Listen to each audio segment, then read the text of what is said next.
नमस्कार भक्तों, भक्ति सार में आपका स्वागत है। आज से शक्ति की उपासना का महापर्व नवरात्रि शुरू हो रहा है। पहले दिन हम वंदना करते हैं माँ शैलपुत्री की। शैल का अर्थ पर्वत और पुत्री का अर्थ है बेटी। पर्वतराज हिमालय के घर जन्म लेने के कारण इनका नाम शैलपुत्री पड़ा। लेकिन क्या आप जानते हैं कि माँ शैलपुत्री का पिछला जन्म क्या था और उन्होंने क्यों बैल की सवारी इतनी प्रिय है? आज के इस वीडियो में हम माँ के इस स्वरूप के पीछे छिपे रहस्य को जानेंगे।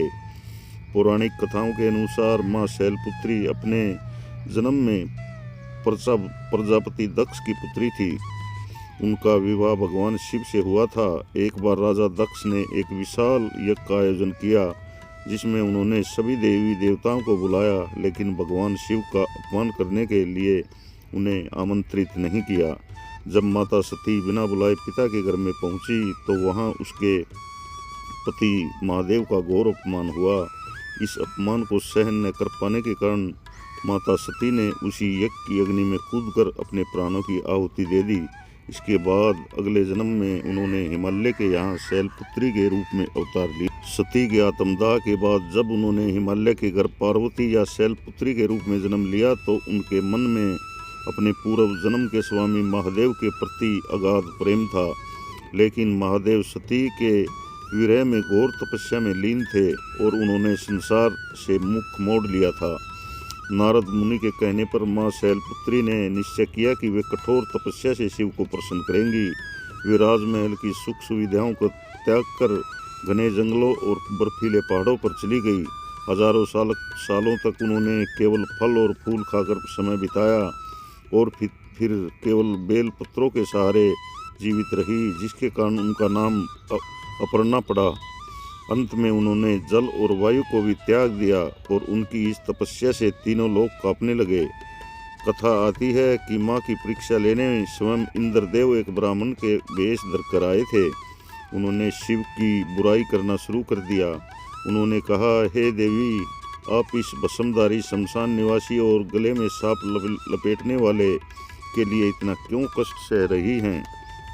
मुझसे विवाह कर लीजिए, मैं आपको स्वर्ग का ऐश्वर्य दूंगा। यह सुनकर शैलपुत्री अत्यंत क्रोधित हो गई। उन्होंने दृढ़ता से कहा, मेरे महादेव जैसे भी हैं वे मेरे हैं। संसार का कोई भी ऐश्वर्य उनके चरणों की धूल के बराबर भी नहीं। यदि शिव नहीं मिले तो मैं अनंत काल तक इसी पत्थर की शिला पर तपस्या करते हुए प्राण त्याग दूंगी, लेकिन किसी और का वर्ण नहीं करूंगी। माँ का यह अडिग विश्वास देखकर इंद्र अपने असली रूप में आ गए। उन्होंने माँ को नमन किया और शैलपुत्री का यह रूप हमें सिखाता है कि शैल यानी पत्थर जैसी दृढ़ता ही हमें ईश्वर तक पहुँचा सकती है। अंततः इसी अटूट भक्ति से प्रसन्न होकर महादेव ने उन्हें दर्शन दिए। माँ शैलपुत्री के दाहिनी हाथ में त्रिशूल हैं जो इच्छा, ज्ञान और क्रिया शक्ति का प्रतीक है। उनके बाएं हाथ में कमल का फूल है जो शांति और पवित्रता को दर्शाता है। वे वृषभ यानी बैल पर सवार हैं, इसलिए उन्हें वृषारूढ़ा भी कहा जाता है। योग शास्त्र के अनुसार माँ शैलपुत्री हमारे शरीर के मूलाधार चक्र की अधिराष्ट्रीय देवी हैं।